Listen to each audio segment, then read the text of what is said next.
But that's not to say that I won't always keep quiet on like the actual happenings of what's going on or why whatever was said, or the history behind why whatever was said and why that history may have affected me. So with that being said, I am still going to be coaching my T-Rex clients through till the end of their prep or their off season if they wish. They do, however, have the option to apparently go to another coach, I guess. Or they have the option also to come to train it right, and if they don't want to stay on the team. So that's kind of what's been going on today. It's, as you can see, I've been crying. It's pretty stressful, and, you know, I had my own business before Sean, and I was doing a lot with it, and once I teamed up with T-Rex, I basically put everyone who inquired for prep, even some transformations, onto T-Rex instead of my business. So my business kind of was in the back burner. It was still there. I still had some transformation clients and things like that, but that's where I'm going with that. So my clients are kind of like messaging me and just like changing their profiles, and or who knows, like I haven't heard from some of them, like maybe being on the team is like an identity for them that they need to have, or they want the discounts that are available through T-Rex that Train It Right actually doesn't have. So that's that. So yeah, I just want to be transparent with you guys, and I always have been, and I always like to keep it real. Yes, I don't disclose certain things. Sometimes they just don't need to be talked about, and there's no point. And I'll let people formulate their opinion on whatever they choose. So it is what it is. Sean's still not living here. I don't know what the status of our relationship is at this moment or what's going on there. We have some issues that we need to address outside of the business problems that we're having. It's problems all around, really. But hey, I'm still on prep.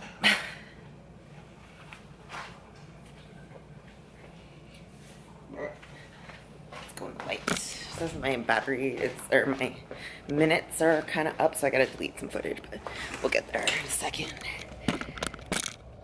So let's see. I always think that the natural lighting is like better.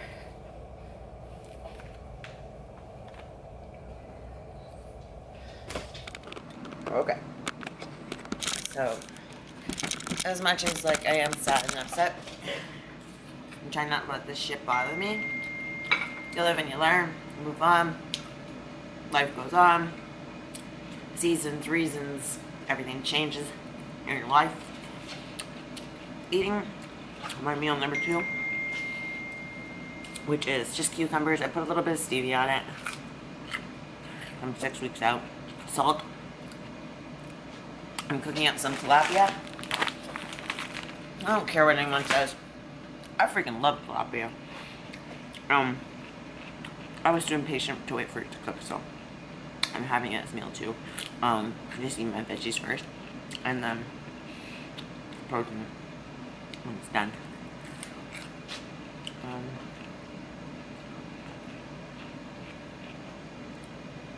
Moral of the story is a lot of people give up when they're faced with adversity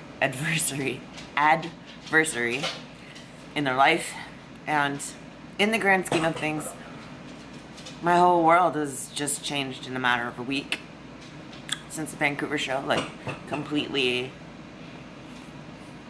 upturned.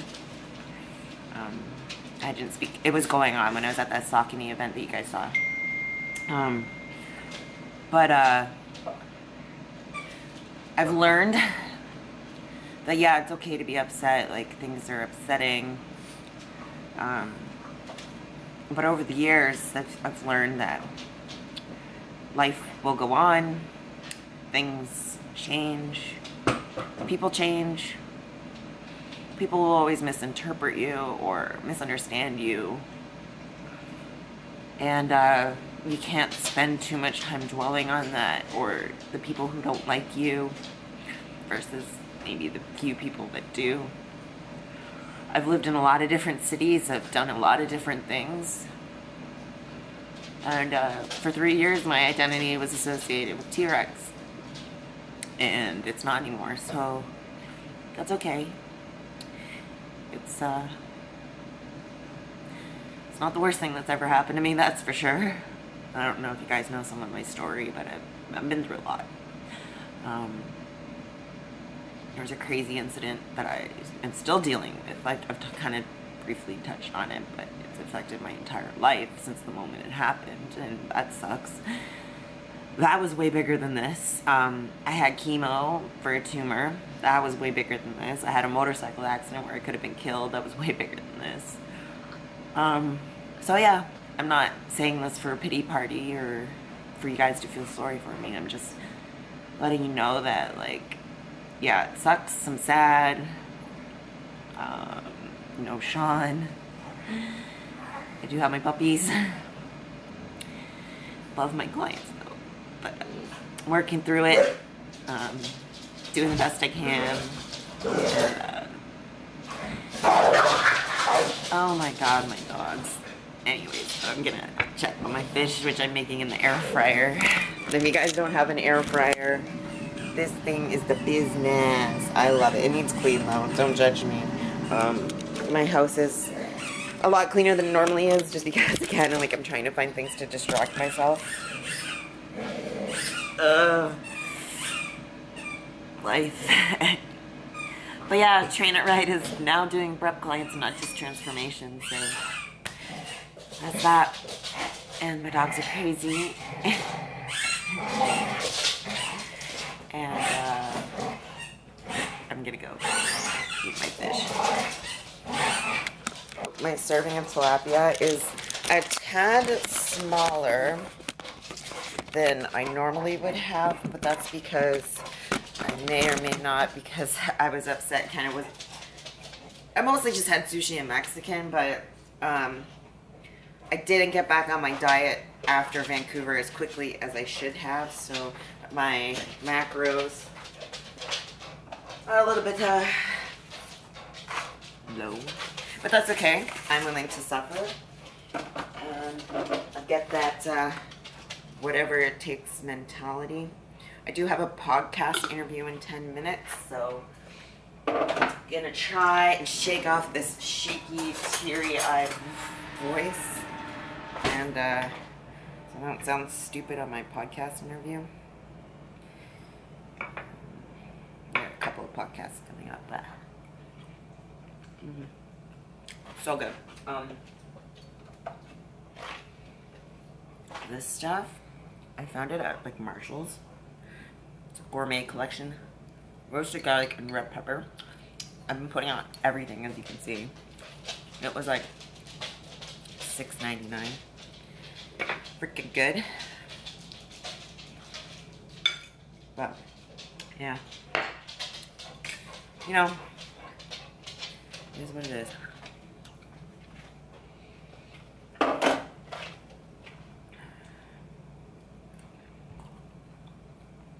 This is so good. I love my food.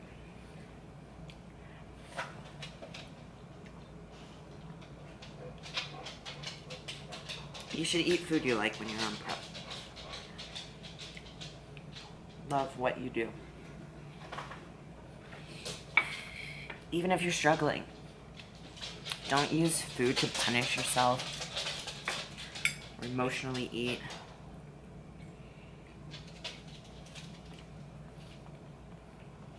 Eat like you love yourself and care for your body. Even if you're sad, you should still love yourself. Okay, enough ramblings of Alicia Bell. I know Clarissa and Nick probably like this because they love my rants. But, bye. I'll catch you guys later. How's it going? Good, how are you? Good. I don't know if you remember me, but we actually did a can fit thing. I do. I totally 100% remember you. Yeah. Okay, cool. Because I was like, I totally want to interview, and then I was like, I wonder if she's gonna gonna remember that. It was so long. Oh no, I definitely remember because like your business was like growing and like booming. Yeah, and you had this amazing social media that I'm still envious of. Oh, it's a work in progress. Yeah, I can't. I still, for me, it's like I can't seem to get it going. It's hard. It's really hard with the algorithm that they changed because now like people just don't see stuff. Well, yeah, and like for us too, like it's Fit Chicks, like the company, so it's kind of like no one's following one person, so it's kind of weird. Like when we're posting stuff, it's like, is it me? Is it my business partner? Is it like, yeah, like you know what I mean? Who is So it? Yeah. It's weird. Can you hold on just 1 second? I'm just gonna close my window. Oh yeah, absolutely. Hold on.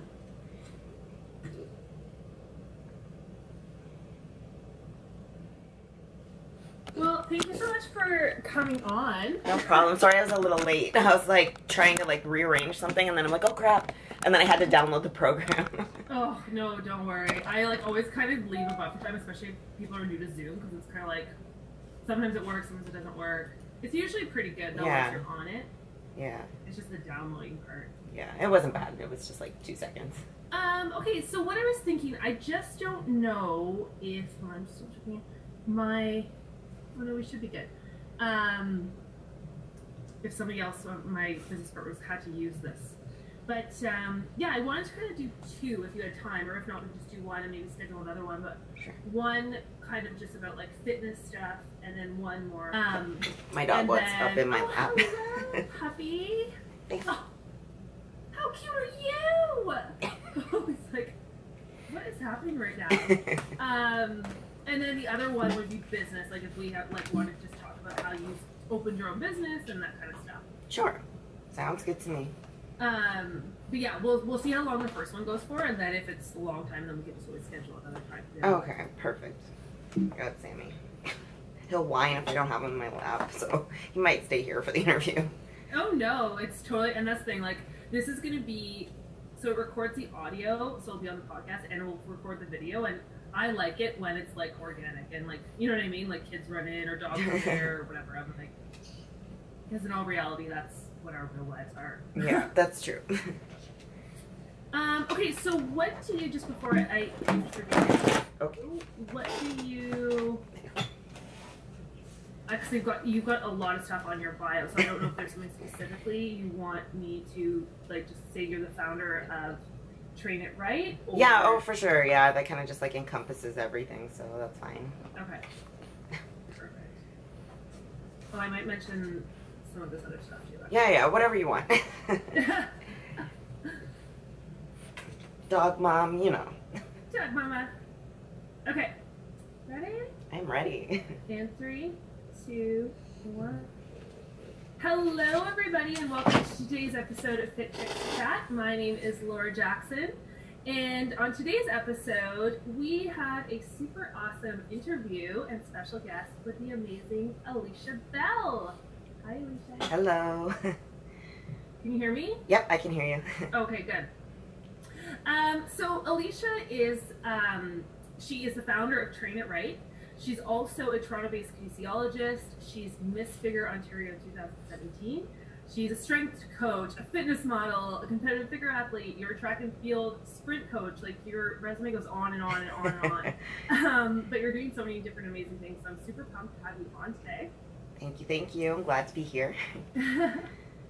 So I'd love to just kind of start off with like getting to know a little bit more about you and your story. So, you know, how you got into even working in fitness and nutrition, and how, you know, your kind of, what your mission is within this industry. Sure. I've kind of always been athletic, like ever since I was little, like back in like elementary school, and it was like track and field days, and you like, they lined you up during school and you had to like race everybody in your class kind of thing.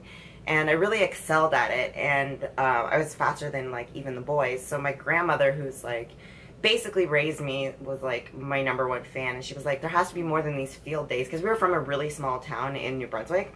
So she's like, there has to be more than these field days. So she sought out a track coach for me in a different town and drove me there like 3 times a week to go train with him. And because she's like, there's got to be more, there's got to be something better, like if like she's super gifted at this. So I started competing at track like at an early age, very competitively. I went to my first nationals when I was in grade 8, and just competed in track. And then when I went to university, actually when I went to my first nationals, I realized like the girls that were beating me from Ontario and British Columbia were more muscular and more like fit than I was, and I was just like this skinny little like 98-pound like little girl. And I had it in my head without even knowing any knowledge about it, but I was like, I need to lift weights. So my grandmother literally found a gym for me. There wasn't a gym in my town, so she drove me after school every day, got a trainer for me there, and I don't even know if the trainer knew what he was doing or anything, but I was like lifting weights and stuff. And then I went to university and for kinesiology, because I just knew, like, I loved track, and I loved the science behind like why I'm faster than some people and why other people are faster than me, and I wanted to kind of like dive into that. And I ran track at university at Dalhousie, and there's a huge, like, I learned that there's a very scientific approach to track. It's not just go and like, run and get fast. There's so much behind it, and a lot of it is right alongside with like weight training. So that's when I kind of started learning more about weight training and not just doing it. And then it just kind of like all fell into place. After I graduated, I was like, oh, I'm going to work just for the summer at this gym to make some money, and I'm going to go back to school and be a physiotherapist. And then I just like basically never really left the gym. So yeah, that's kind of... So how did you end up in Toronto then? Because I know you were coaching... Were you coaching the Canadian team? I was. Well, I coached Team Canada in Israel at the Maccabi Games, but I moved from Halifax, where I went to university, to Ottawa, and I was coaching with the Ottawa Lions there. And I'm from Ottawa too. Oh, are you? Oh, yay! So I lived there for like 4 years. Oh, hold on, that song went on. Sorry about that. It's okay. So I lived there for about 4 years, and while I was there, I coached a provincial team at Nationals, but Nationals was in Vancouver. And I went to Vancouver, and it was so beautiful, and I was just like, I kind of want to be here because the Olympics are coming, and I want to live in Vancouver when the Olympics come. And at that time, I was just a personal trainer, so I was like, well, I can do this job anywhere. So I moved to Vancouver, and then, as I was there, my grandparents were getting older, and it was so expensive to fly from Vancouver all the way to New Brunswick, and it was just like I might as well have gone on like 2 all-inclusive vacations by the time like I got back to Vancouver. So I was just like, you know what, I have a lot of friends from university in Toronto. I love Toronto. It wouldn't be like I was moving to a new city because I know people, and it's closer to home. So I moved to Toronto, and that's kind of like how I ended up in Toronto. Well, it's a great city. Like, I'm also, like I said, I'm from Ottawa.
lifting was done. I'm gonna head home. Walk the distance. Oh god. Hot. So I'll come back on in a bit.